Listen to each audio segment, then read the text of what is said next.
Salut tout le monde. Salut à tous. Bienvenue dans le second épisode de La Recette. Vous êtes de plus en plus nombreux à nous suivre, à regarder nos vidéos. Ça nous fait extrêmement plaisir. On commence à recevoir aussi vos premiers messages d'encouragement, des gens qui nous disent que voilà, ça leur sert vraiment. Alors dans ce deuxième épisode de La Recette, on va aborder le thème de la présence digitale pour un restaurant.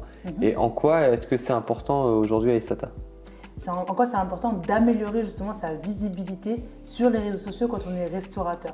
On n'y pense pas forcément. On se dit quand on est restaurateur que le plus important, évidemment, c'est la nourriture.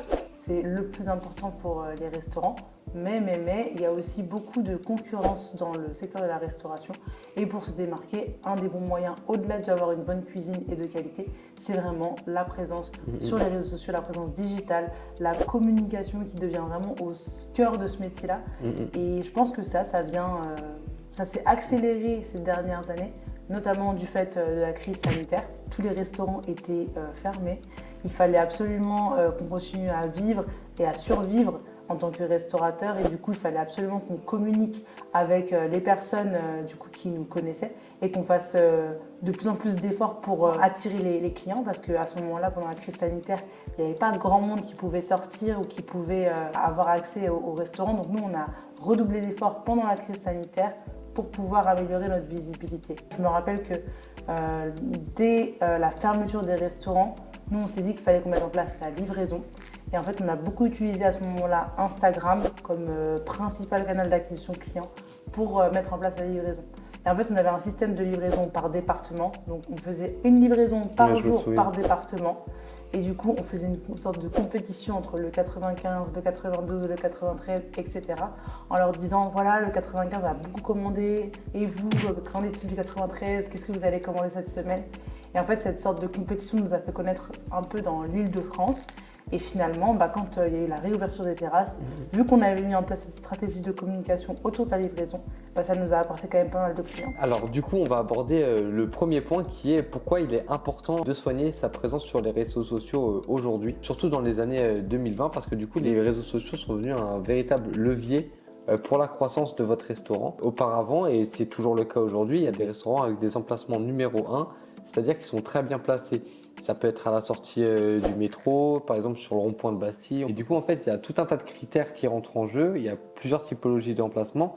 Mais l'élément important, c'est que vous soyez dans un endroit où il y a du passage. Et du coup, vous n'avez pas forcément besoin de trop communiquer et d'avoir une présence digitale hyper développée. La communication digitale et tout ce que ça englobe, ça a un peu rebattu les cartes, parce qu'aujourd'hui, un restaurant peut cartonner sans être dans un emplacement numéro 1. Ça veut dire que si vous êtes super bon dans votre communication, vous n'avez pas besoin d'acheter un fonds de commerce qui coûte plusieurs centaines de milliers d'euros. Il y en a même qui atteignent le million d'euros, voire plusieurs millions d'euros. Vous n'avez pas besoin de dépenser ça. Ou si vous êtes doué sur les réseaux sociaux, vous pouvez créer une communauté et que les gens aient envie de venir dans votre restaurant. Nous, personnellement, ça nous a beaucoup aidé. Même si on était hyper loin de la gare, dans un coin paumé, en fait, on a réussi à attirer beaucoup de monde parce qu'on avait une bonne communication sur les réseaux sociaux. Je voudrais qu'ici on mette l'extrait de Florian R qui est venu chez nous. Il a marché 30 minutes pour aller jusqu'à la gare. On est tellement loin de la gare, de tout autre truc, que quand on voyait un mec passer, c'est sûr qu'il venait pour Savané-Mousson. Genre, des fois, on voyait des gens passer qui cherchaient un peu où c'était. Vous savez, vous venez pour Savané-Mousson? Ouais, c'est là. Parce que tellement qu'il n'y a rien autour de notre local de Saint-Maur. Pour la petite histoire, à la base, c'est notre cuisine de production traiteur. Et du coup, on n'avait pas forcément besoin d'avoir un bon emplacement, parce que nous, l'essentiel, c'est d'avoir le loyer le moins cher possible avec la plus grande surface pour pouvoir produire et partir en prestation. Mais comme on l'a répété plusieurs fois, à cause du Covid, on a dû réorienter un peu notre business model. Et au final, ça a été possible, finalement, ce pivot, grâce à notre présence digitale sur les réseaux sociaux. Et du coup, même aujourd'hui, plusieurs années plus tard, plusieurs années après la terrasse, on se rend compte, nous, qu'il est important d'avoir une bonne présence sur les réseaux sociaux, parce qu'on l'a remarqué dans les chiffres. En fait, nous, maintenant, on suit les chiffres de près avec Aïssata sur nos différents établissements, et on se rend compte que lorsque la communication est bien faite, versus quand la communication est mal faite, il n'y a peut-être pas que ça qui rentre en jeu, mais il y a quand même un gap de presque 30% de chiffre d'affaires en moins lorsque la communication a été mal faite, notamment sur le restaurant de Paris. Parce que même si Paris, vous avez un bon emplacement, le marché est hyper concurrentiel à Paris. Nous, on a plutôt une offre du soir sur le restaurant au 47 boulevard Richard Lenoir. Et du coup, en fait, c'est un peu les gens, leur sortie du soir, où est-ce qu'on va manger ce soir?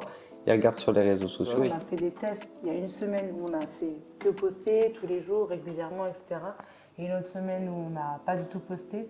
Et c'est là où on peut mesurer justement l'impact de la communication sur nos chiffres. Et du coup, ça passe par plusieurs éléments. Ça peut être des posts, des photos, des réels, plein de choses. Des stories aussi. Des stories. Et ça, c'est vrai que si on n'a pas activé tous ces petits leviers qui ne paraissent rien, finalement, ça se ressent quand même pas mal sur les chiffres. Ça se ressent sur les chiffres. Et du coup, quand on réfléchit comme ça, imaginez si vous communiquez bien toute l'année, nous, à notre échelle, on sait qu'on ferait 30% de chiffres en plus si on communiquait bien sur toute l'année. Du coup, d'où l'importance de bien communiquer sur les réseaux sociaux. Alors, comment bien communiquer justement sur les réseaux sociaux? Comment bien travailler sa stratégie, son image de marque? Déjà, il faut avoir une cible. Déjà, sur les réseaux sociaux, c'est très clair. Julien parlait du fait que nous sommes une offre qui est clairement une offre du soir, une offre où les gens veulent se poser, ils veulent profiter, ils veulent partager un moment avec leurs amis, leur famille et surtout, ils veulent leur faire découvrir quelque chose. Les gens se trouvent cool quand ils font découvrir les restaurants Savane & Mousson. Donc, les gens vont fêter leurs anniversaires, ils vont fêter leurs événements. Et donc, c'est comme ça que nous, on a construit notre cible. On savait que les gens qu'on ciblait, c'était des gens hyper ouverts d'esprit, hyper jeunes, qui aiment le voyage, la découverte. Exactement. Et donc tout ça, en fait, ça rentre dans notre ligne éditoriale.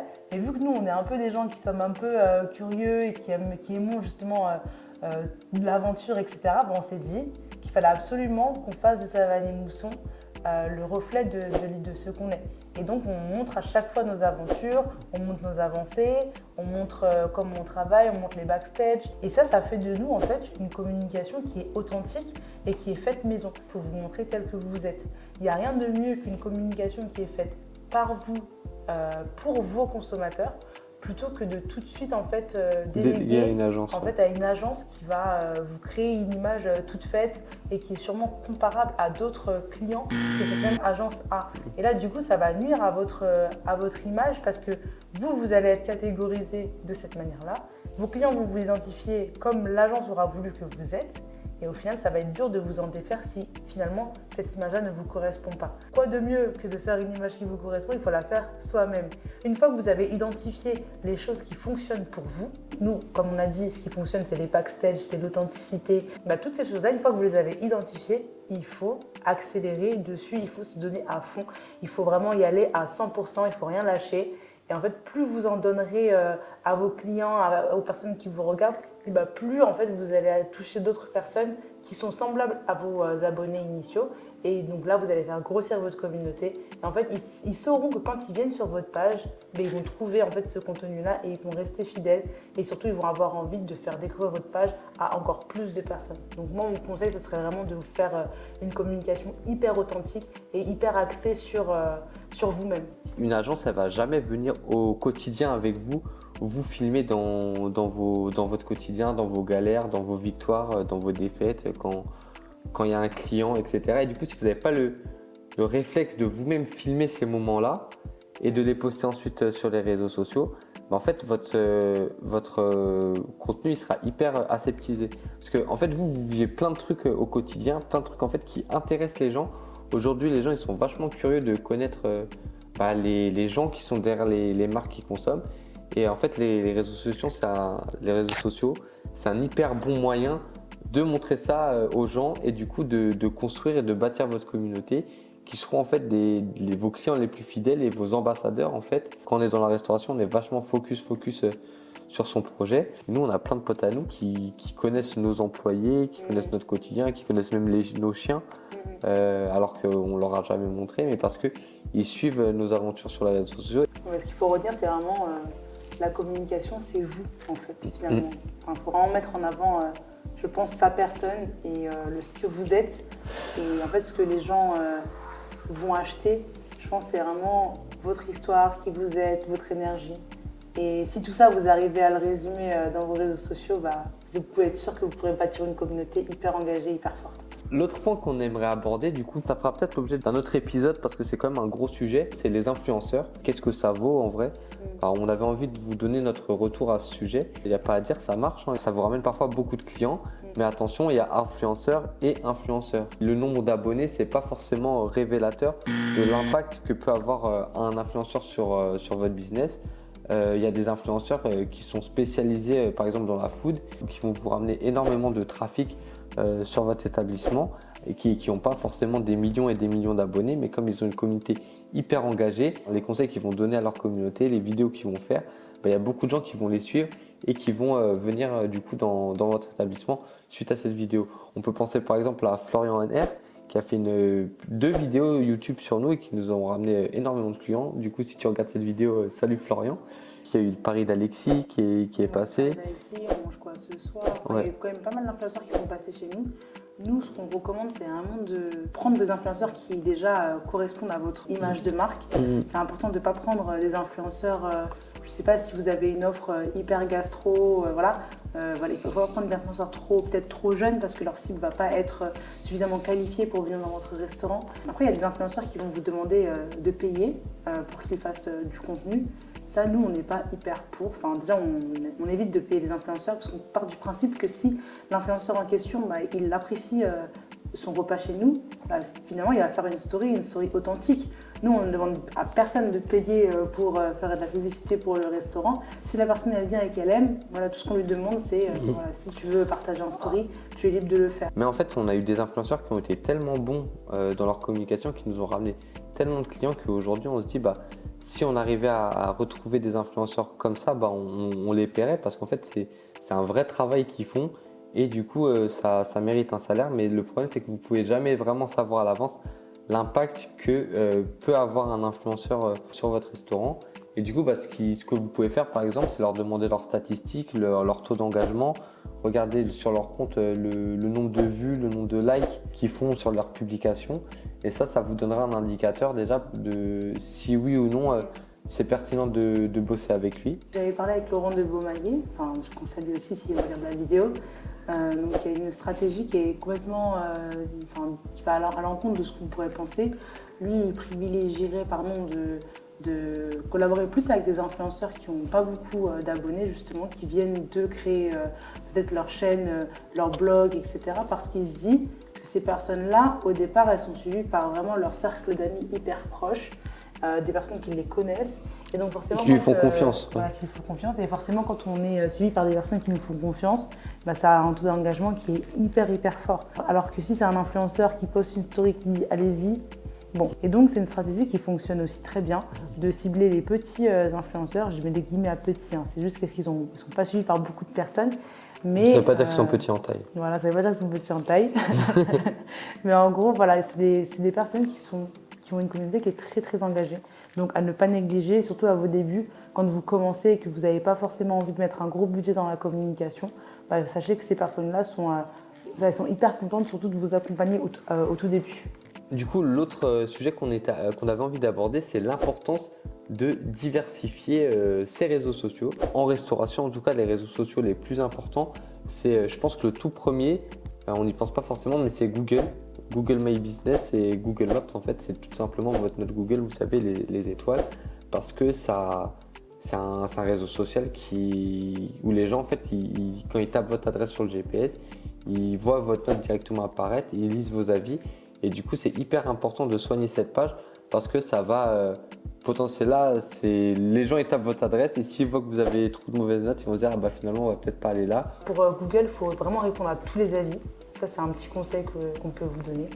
Répondre aux avis positifs comme négatifs. Et surtout, il ne faut pas s'écraser tout le temps. L'erreur est humaine et il se peut que dans la chaîne, il y ait eu un maillon qui s'est loupé. Et du coup, derrière, l'expérience client, elle n'est pas top. Et du coup, dans ce cas-là, le fait d'avoir des mauvais retours, ça va vous permettre de demander des explications à vos équipes et de déceler si des choses ne vont pas. Du coup, c'est hyper important à prendre en compte.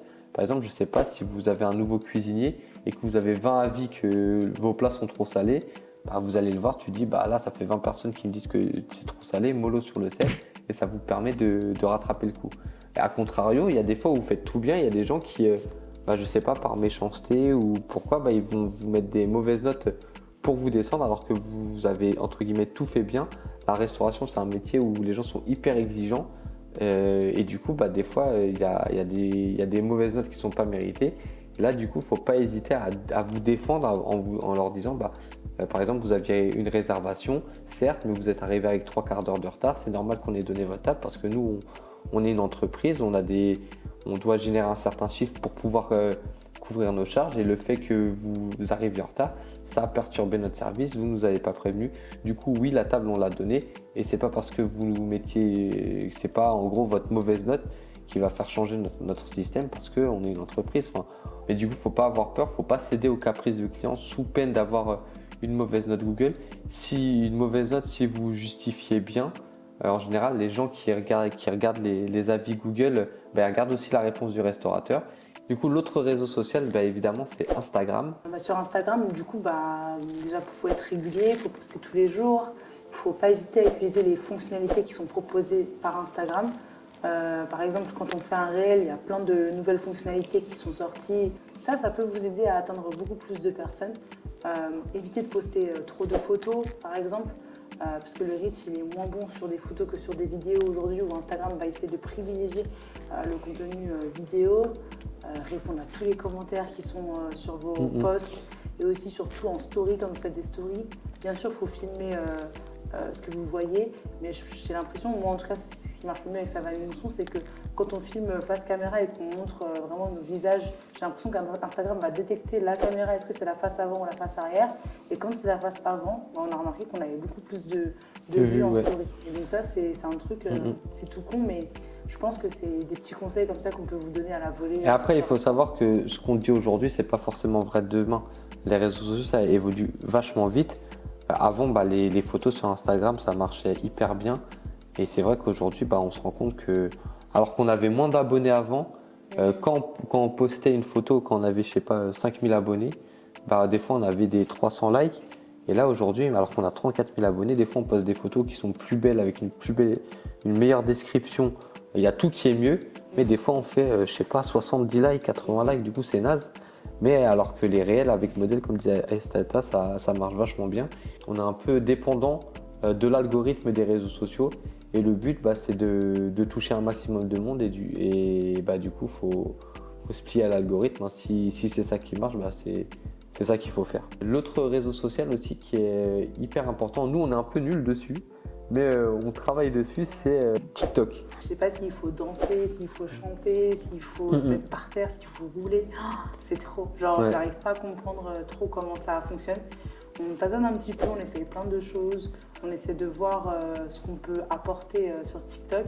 Et c'est vrai que c'est pas facile, mais c'est hyper important du coup d'être présent sur TikTok, surtout pour un restaurant. Ouais, surtout pour un restaurant. Aujourd'hui, il y a beaucoup de jeunes qui sont sur TikTok. Du coup, au début, nous, on se disait, c'est des adolescents et tout. C'est pas forcément des gens qui ont un gros budget, parce que quand même, pour aller au restaurant, c'est pas que de l'argent de poche qu'il faut toucher au moins un salaire, ce genre de choses pour pouvoir se permettre de sortir entre amis, voilà. Et surtout, tard le soir, les jeunes, ils sortent pas tard le soir sur Paris. Du coup, on se disait que c'était pas forcément pertinent. Mais ça a tendance à changer. Il y a beaucoup plus d'adultes aujourd'hui sur TikTok. Et il faut toucher cette communauté-là. En plus, c'est beaucoup plus facile de partir viral sur TikTok. Je pense que c'est vrai, c'est un réseau social où ça va vite, mais il faut comprendre, et pour l'instant, malheureusement, on n'a pas trop de conseils à donner, mais peut-être dans une seconde vidéo, quand on va faire la recette épisode 12. Et qu'on se rapporte sur TikTok. Et qu'on se rapporte sur TikTok, j'espère qu'on pourra vous donner plus de conseils par rapport à ça. Alors, l'autre réseau social qu'on utilise, c'est LinkedIn. Alors, ça peut paraître bizarre, mais parce que LinkedIn, c'est un réseau pro vachement corporate. On se dit que c'est pour si tu cherches un emploi, si tu cherches un stage, ce genre de choses. En fait, on a remarqué que LinkedIn aujourd'hui, c'est vachement à la mode pour les entrepreneurs où c'est un réseau social où tu peux partager tes galères, tu peux faire des posts beaucoup plus construits, beaucoup plus racontés. Tu peux générer un vrai engagement sur LinkedIn et surtout, tu peux te créer un réseau, par exemple que ce soit des fournisseurs ou bien d'autres restaurateurs. On a par exemple rencontré Linda, la fondatrice des restaurants Avocateria via LinkedIn. Et du coup, ça vous permet vraiment de faire grossir votre réseau. On peut penser aussi à Tonton Freddy, salut à toi si tu nous regardes, qui est vraiment un monstre sur LinkedIn, qui a énormément d'engagement et qui dit même que lui, il fait 30% de son chiffre d'affaires dans son restaurant via LinkedIn. Du Du coup, c'est vraiment quelque chose à pas négliger. Et c'est pour ça qu'on s'investit beaucoup dessus dernièrement avec Aïssata, plus que sur TikTok, parce que peut-être qu'on pense ça à tort, mais on se dit que TikTok, en gros, c'est facile, entre guillemets, enfin, ça peut partir vite d'un coup, alors que LinkedIn, c'est vraiment quelque chose qui se construit sur le long terme. Il faut poster vraiment régulièrement tous les jours pour se bâtir une vraie communauté. Donc on va vraiment être sur du branding, du personal branding, sur de l'image de marque. On va mettre en avant le compte de Julien, le mien, de manière séparée, et toujours en racontant quelque chose qui est en lien avec Savane et Mousson. On participe à beaucoup d'événements de networking, des événements d'entreprise. On réalise aussi beaucoup de prestations de traiteurs. C'est pour ça qu'aussi, nous, notre clientèle est tellement large. Et donc, LinkedIn, pour nous, c'est vrai que les personnes que l'on cible, ce sont les pros, évidemment, les entreprises. Mais derrière chaque entreprise, il y a des personnes qui peuvent potentiellement aussi aller au restaurant. Et donc, c'est en racontant nos histoires, en racontant nos parcours, en racontant un petit peu nos galères que justement les gens nous voient à fond sur LinkedIn. Moi, j'ai plein d'amis qui me disent, mais quand j'ouvre mon LinkedIn, j'ai l'impression que je vois que toi, tu postes tous les jours, que je fais du contenu qui est quand même hyper intéressant, en tout cas pour mes amis. Et en fait, mes posts sont quand même vachement partagés, etc. Et ça, je pense que ça marche bien. Suivez-nous, on raconte plein de trucs cool sur LinkedIn. Du coup, le dernier réseau social, je pense que, on en parle en dernier parce que nous, on l'utilise pas beaucoup. Enfin, on a tenté de l'utiliser, mais c'est pas top. C'est Snapchat. Nous, on n'est pas vraiment présent sur Snapchat parce que il faut vraiment poster tous les jours parce que vos stories, elles durent que 24 heures. Du coup, nous, on n'a pas encore trouvé la recette pour publier sur Snapchat. Mais je pense que c'est un réseau social prometteur. Là, on n'a pas trop de conseils à vous donner dessus. Je pense que la dernière partie, c'est pas vraiment des réseaux sociaux, mais c'est tout ce qui va concerner votre présence digitale. C'est par exemple votre note si vous êtes inscrit sur La Fourchette, votre note qui est sur Uber Eats aussi qu'il faut soigner, sur Deliveroo. Et du coup, c'est tout un tas de services où vous pouvez être noté, qu'il est important de soigner parce que en général, c'est que les clients mécontents qui vont vous descendre et vous mettre une mauvaise note. Alors que les clients contents, ils y penseront pas forcément.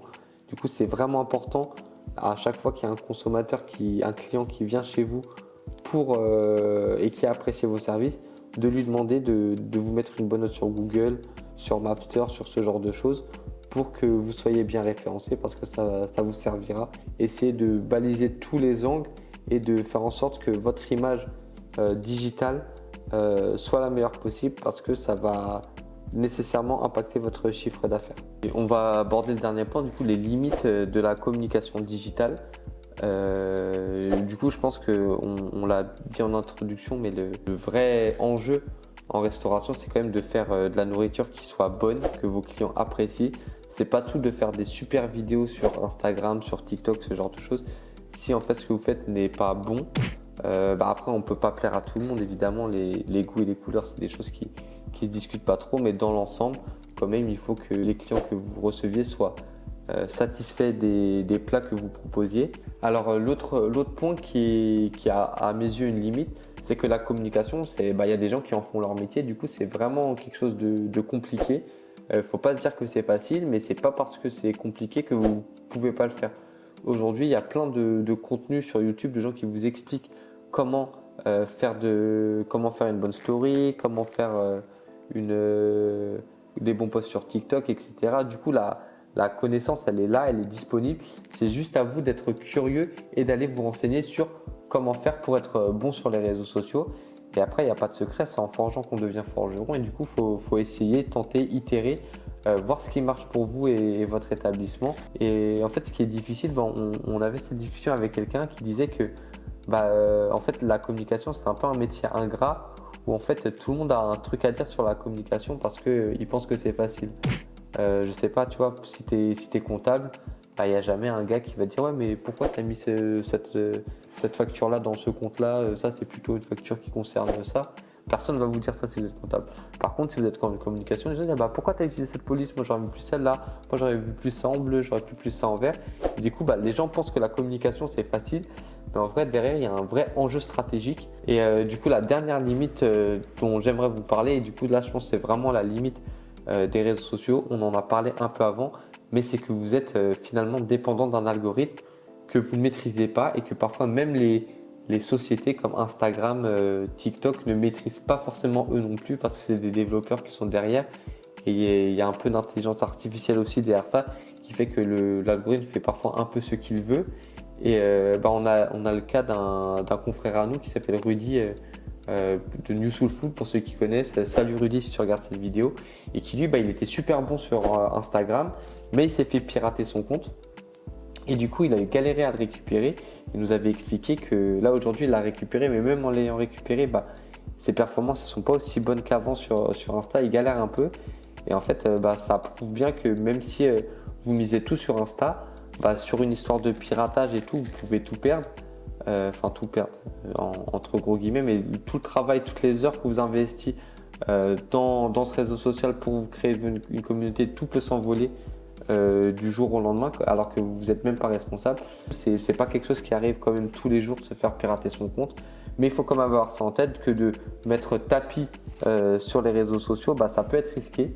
Du coup, on voulait vous mettre en garde sur ça dans cette vidéo parce que il peut arriver de vous faire pirater, il peut arriver que l'algorithme bannisse votre compte. Voilà, on espère que cette vidéo vous a plu. C'est un peu les conseils qu'on donnait. Qu'est-ce que tu as à dire, Aïssata? Donc à vous d'être ultra créatif, à vous d'être ultra naturel, à vous d'être vous-même, à vous de prendre en main justement votre image et de montrer en fait ce que vous avez envie de montrer, ce que vous êtes, ce que vous faites. Ça vaut vraiment le coup de tenter tout ça. Et franchement, vous allez vraiment y prendre plaisir si vous ne le faites pas déjà. Et si vous le faites déjà, justement, j'espère que cette vidéo va vous motiver à le faire encore davantage. Et pensez surtout que tout ce que vous postez sur les réseaux sociaux, ça vous fait des méga souvenirs, des moments où vous allez rire. N'hésitez pas à liker cette vidéo, à la partager, à nous suivre également sur Instagram, Facebook, LinkedIn et TikTok. Parce que comme on vous l'a dit, on n'est pas très fort. On va essayer de danser, de chanter pour voir si ça change les choses. Mais en tous les cas, on espère que vous avez passé un bon moment. Et on vous remercie et on vous dit ciao! Ciao, ciao!